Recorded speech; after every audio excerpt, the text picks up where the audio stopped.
No último vídeo, nós acompanhamos as cruzadas que resultaram na descoberta do Brasil e uma fase próspera para o Reino de Portugal.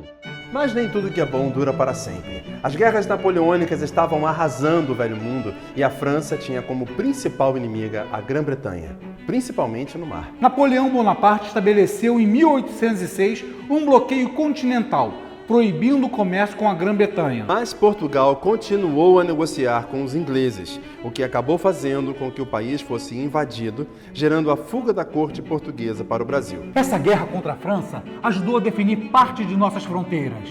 Em retaliação à invasão de Portugal por tropas napoleônicas, Dom João invadiu a Guiana Francesa, o que definiu o rio Oiapoque como fronteira oficial entre os dois países. Aliás, até mesmo durante o processo de independência de vocês, o uso da marinha se fez essencial.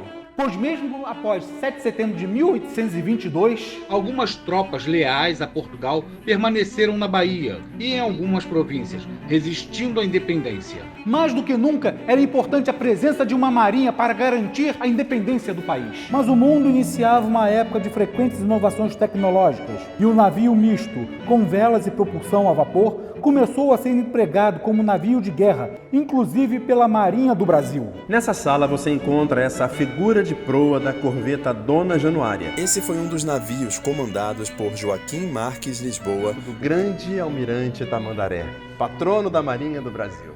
Aliás, o Dia do Marinheiro é comemorado na data de seu nascimento, 13 de dezembro, em homenagem a ele. Temos também essa figura de proa da fragata a vapor Dom Afonso. Foi o primeiro navio de guerra a vapor da Marinha do Brasil. Também foi comandado pelo capitão de mar e guerra, o Marquês de Tamandaré. E aqui vocês podem ver esse quadro que retrata um dos primeiros feitos militares dele durante a Guerra do Brasil com a província do Rio da Prata, atual Argentina, quando foi preso no brigue argentino Ana e conseguiu de forma ousada tomar o poder da embarcação, libertar os prisioneiros e fugir para terras brasileiras. Aqui nas salas 5 e 6, a gente vai ver como ter uma marinha forte é necessária. O Paraguai, que até então se mantinha pacífico e longe de conflitos, passou por mudanças políticas após a morte de Carlos Antônio Lopes, sendo substituído por seu filho Francisco Solano Lopes, que assumiu o poder em 1862.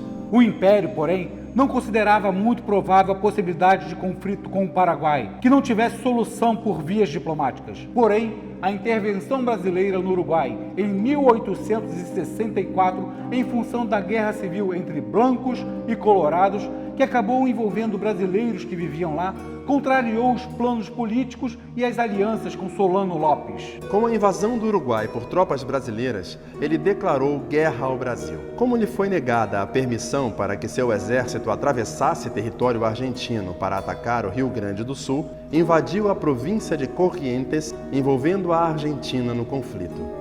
Em consequência disso, ele teve que enfrentar o Brasil, a Argentina e o Uruguai, o que ficou conhecido como a Guerra da Tríplice Aliança. Um dos capítulos mais emocionantes foi a Batalha do Riachuelo, onde coube ao Marquês de Tamandaré o comando das forças navais do Brasil. Aliás, a Marinha do Brasil representava praticamente a totalidade do poder naval presente nesse episódio. A estratégia naval adotada pelos aliados foi o bloqueio. Os rios Paraná e Paraguai eram as artérias de comunicação com o Paraguai. Com o avanço das tropas paraguaias ao longo da margem esquerda do rio Paraná, na província argentina de Corrientes, Tamandaré resolveu designar o seu chefe de Estado-Maior, o chefe de divisão Francisco Manuel Barroso da Silva, para comandar a força naval que estava rio acima. Barroso partiu de Buenos Aires em 28 de abril de 1865 na fragata Amazonas e se juntou à força naval em Bela Vista. A primeira missão de Barroso foi um ataque à cidade de Corrientes, que estava ocupada pelos paraguaios. O ataque deteve o avanço paraguaio ao sul, ao longo do rio Paraná. Ficou evidente que a presença da força naval brasileira deixaria as tropas inimigas sempre muito vulneráveis. Então, Solano Lopes se preparou para destruir nossas barreiras numa estratégia que culminou com a Batalha Naval do Riachuelo. No dia 11 de junho, a Força Naval Brasileira avistou os navios paraguaios descendo o rio e se preparou para o combate, que ocorreu na foz do Riachuelo.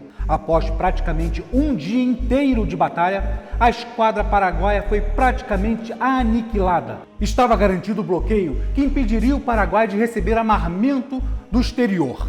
E essa foi a primeira vitória da Tríplice Aliança na guerra. Mas ela ainda não tinha acabado. A fortificação do Humaitá, reforçada por Curupaiti e Curuzu, formavam uma formidável barreira no baixo rio Paraguai, que eram muito danosas aos navios de madeira disponíveis.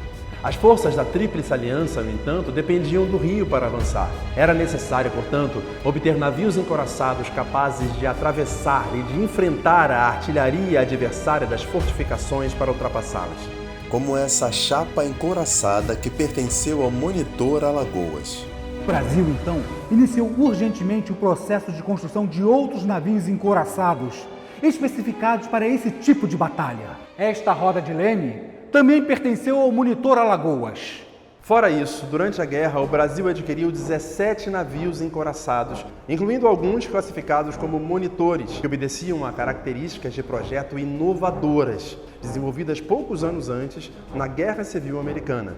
A partir de então, os aliados avançaram sobre o Paraguai, ultrapassando as fortificações que foram erguidas do rio Paraguai até Assunção, e a maior de todas, a fortaleza de Humaitá, cuja passagem foi iniciada em 19 de fevereiro de 1868, mas a guerra só terminou em março de 1870. Mas esse vídeo termina por aqui. No próximo, nós saberemos tudo sobre a participação do Brasil nas duas guerras mundiais do século passado. Te espero lá!